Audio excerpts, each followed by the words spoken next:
Hi buddies! Kamusta po? This is Dessa again and welcome back to my channel.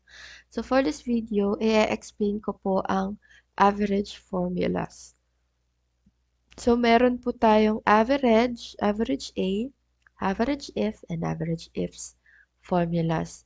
These are very useful and one of the basic formulas na kailangan nating malaman sa Excel. Alright? So let's start. By definition, average, this is the arithmetic mean in a set of values. So if kung ma-recall nyo po, ang computation niya po is the total or sum of values divided by the number of values. So for example, for the student, the total of this divided by 3, yun po yung magiging average niya. So with Excel, we can just use the average formula, equal sign average. Alright, and copy. So this is the average grades of these students. So tandaan lang po natin yung average formula, nagagamit po siya on numerical data or yung may number values.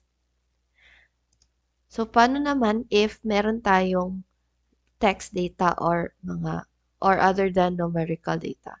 So we have this Averagea formula. So sa example ko po dito sa column H, meron po akong ginawang ang condition na if more than 75 yung grade ng student, that means passed siya. So, kaya true ang lumalabas dito na result. Alright? So, we can use Averagea on this type of data. Averagea, highlight nyo lang po yung data and this is the result. So, ano po bang ibig sabihin nito? That means 85% of your students ay nakapasa. So, we have 11 students here na nakapasa, 11, a total of 13. So, that's 85%. Alright?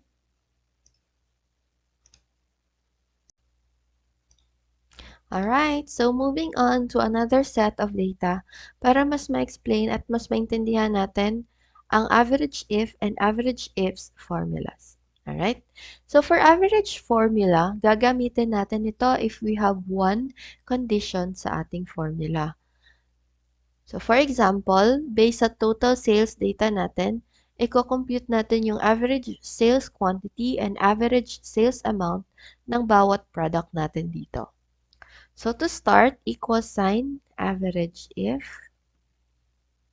Highlight mo yung column kung saan manggagaling yung product name, which is column C, comma, and then the product name, comma, and then the column kung saan manggagaling yung sales quantity, which is column G. Alright. Let's do the same with the sales amount. Okay.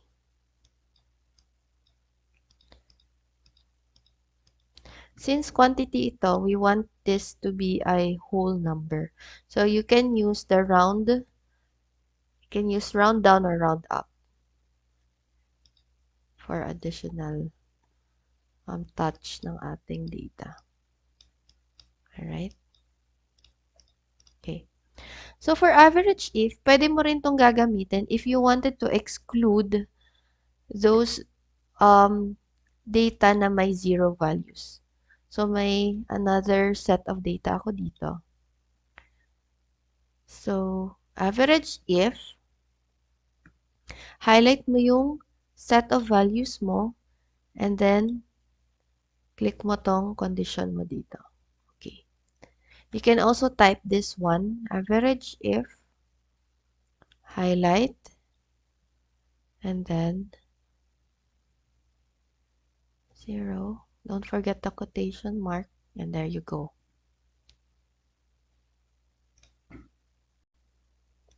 Alright, so how about if may more than one condition tayo sa ating formulas?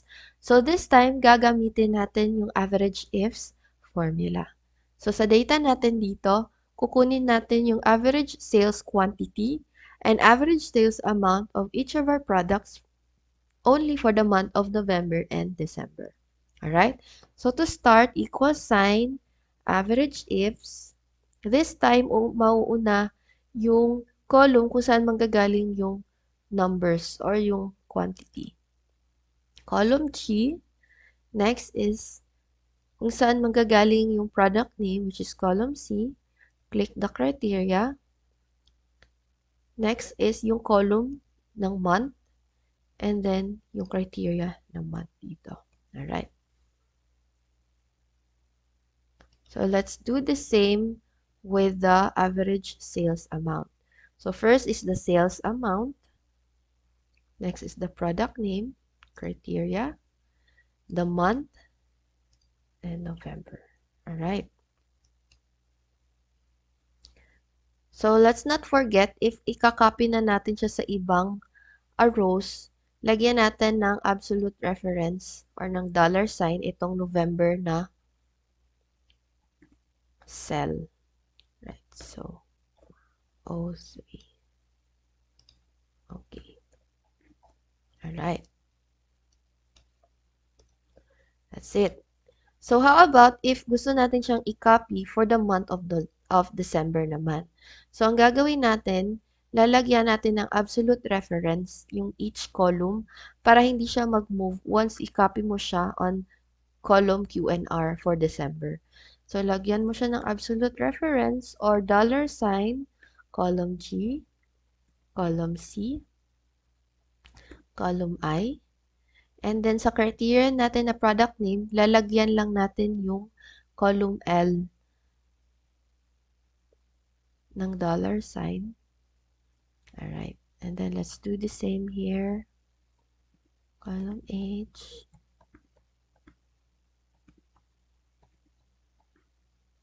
Okay. Pwede mo na siyang i-copy. Okay. And then edit mo kung saan manggagaling yung December.